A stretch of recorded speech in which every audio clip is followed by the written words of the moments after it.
Every time the prisoner gets off work, they would all quietly take away a bottle of antibiotics. He was seen tying the medicine bottle with fishing line, then tie the other end to the teeth. Then he swallowed it forcefully. After doing all these, he tied his wrist with shoelaces again. I gritted my teeth and broke my thumb. Then there was an unsuspecting warning. Take Hunt to the hospital to have his bone marrow drawn. Soon after, Hunt was fixed to the bed. The doctor then injected him with a large amount of anesthetic. But little did they know that Hunt had already crushed the bottle, swallowed antibiotics. Half an hour passed. None of the anesthetics worked. The doctor was ready to give the injection again, but at this time, Hunt had already begun to act. Then he suddenly spread his legs wide, jumped directly off the hospital bed. Then, taking advantage of the chaos in the room, he immediately lit the acetylene cylinder beside him. He directly sprayed a certain doctor into a fiery figure, but unexpectedly in the next second, he was hit in the thigh by the prison guard himself. At this time, Captain John also arrived at the scene. Hunt evacuated quickly when he saw the situation was bad, then picked up the defibrillator beside it,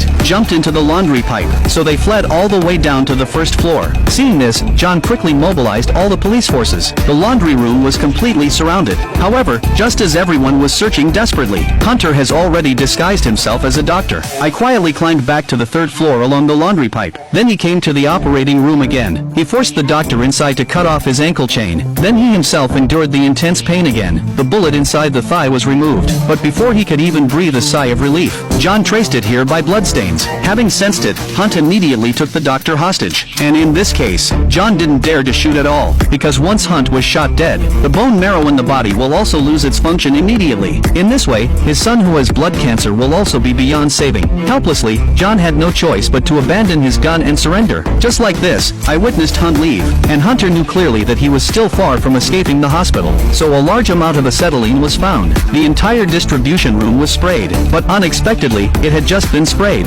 John arrived here. Seeing this, Hunt threw the lit cigarette directly into the room. The gas inside was ignited instantly. The power supply of the entire hospital was directly paralyzed. At this moment, Hunt seized the opportunity to escape to the other floor of the building. Unexpectedly, the steel door was actually locked. Moreover, a large number of police officers have already gathered below. Without a word, he launched an attack on him. John arrived in time at the critical moment. To prevent Hunt from being shot dead, he resolutely fired a gun and smashed the lighting equipment. Hunt seized the opportunity immediately to break the glass. Following the passage, I came to the prison next door, and directly took the warden hostage. Then, with the cooperation of the warden, Hunt soon took control of the entire prison. But at this moment, he was completely unaware of it. The chasing police have quietly sneaked into the prison, and followed the ventilation duct to his head.